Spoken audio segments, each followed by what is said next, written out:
summit has taken place at a crucial time as calls around the world grow louder for progress on the imperatives of our time, to end poverty in all its forms and ramifications, to reduce inequality within and amongst countries, and to take urgent action to combat climate change. This year, we have recognized the growing debt burden that is faced by many developing economy countries as a major obstacle to achieving the Sustainable Development Goals of the United Nations. The G20 has pledged to extend support to low and middle-income countries as they confront debt vulnerabilities. Together, we must create a virtuous cycle of reduced debt, higher public investment, and more rapid and inclusive economic growth. When we become more successful, all of us, then the whole world becomes successful. When we began our presidency, we pledged to mobilize the G20 to strengthen disaster resilience and response. Climate-induced natural disasters spare no country. Disasters know no borders. But their toll is heaviest on those without the means to recover and to rebuild. We therefore called on G20 leaders to urge the global community to scale up post-disaster reconstruction. In this regard, South Africa introduced the high-level voluntary principles for investing in disaster risk reduction and encouraged international collaboration to strengthen investment in preventing and responding to disasters. We've made progress in mobilizing finance for a just energy transition. Climate change touches every nation, but it impacts on everyone unevenly. That is why we have together pledged to increase the quality and the quantity of climate finance to developing economies, to strengthen multilateral development banks, to support country platforms like the Just Energy Transition Partnership, and to unlock private capital. We reaffirmed our dedication to energy security, affordability and universal access, and the importance of supporting developing economies in their transition to low carbon emissions. We recognize the need for deep, rapid, and sustained reductions in greenhouse gas emissions and the need to substantially scale up investment and climate finance from all sources. During this summit, we reaffirmed our support for the G20 Critical Minerals Framework, a cooperative blueprint to ensure that critical minerals resources drive prosperity and sustainable development across the globe. Our presidency coincided with the end of the first cycle of the G20 presidencies.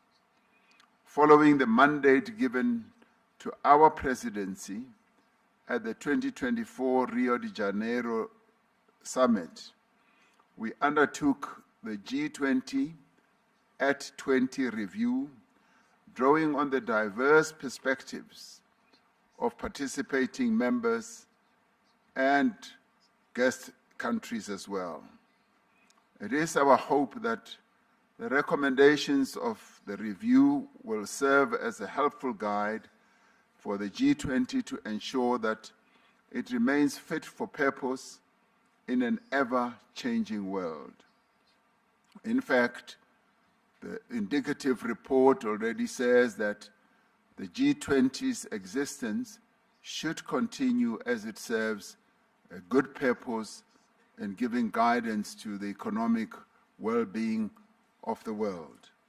At the heart of our presidency lies a conviction that the G20 must act boldly and act together to create an environment of inclusive growth, an environment of reduced inequality, an environment which will support sustainable development. South Africa has used this presidency to place the priorities of Africa and the Global South firmly at the heart of the G20 agenda. Building on the developmental agenda of previous presidencies in Indonesia, in India, and Brazil, we have prioritized the issues that matter most to developing economies. And in executing our task as a G20 president, we learned a lot from what Indonesia did, what India did, and what Brazil did. So in many ways, what we see having unfolded here was based on the foundations that those three countries of the Global South put in place. The G20 South Africa Summit Leaders' Declaration is more than words.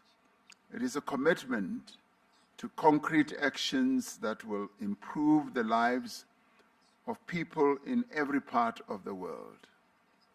Our agreement on a declaration during this summit demonstrates the value of the G20 as a forum that can facilitate joint action on issues of shared concern. Shared concern not only for the leaders, but shared concern for the peoples of the world. More than that, it reaffirms our renewed commitment to multilateral cooperation and our recognition that our shared goals outweigh our differences. Together, we must accelerate progress towards the 2030 Sustainable Development Goals of the United Nations and the Pact for the Future. We have laid the foundation of solidarity. Now we must build the walls of justice and the roof of prosperity. Let us move forward together, demonstrating to the world that we do have the capacity to confront and overcome the world's challenges. Through partnerships across society and by remembering our common humanity, we can create a more secure, a more just, and a more prosperous world. And together, we can ensure that no one is left behind. I now say that this gavel of this G20 summit formally closes this summit and now moves on to the next president of the G20, which is the United States, where we shall see each other again next year. The summit is therefore closed.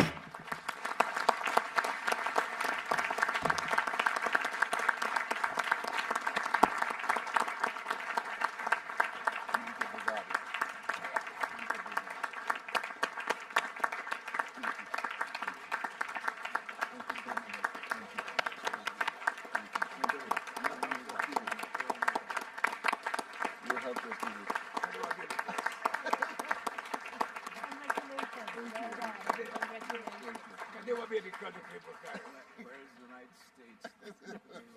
They're not here.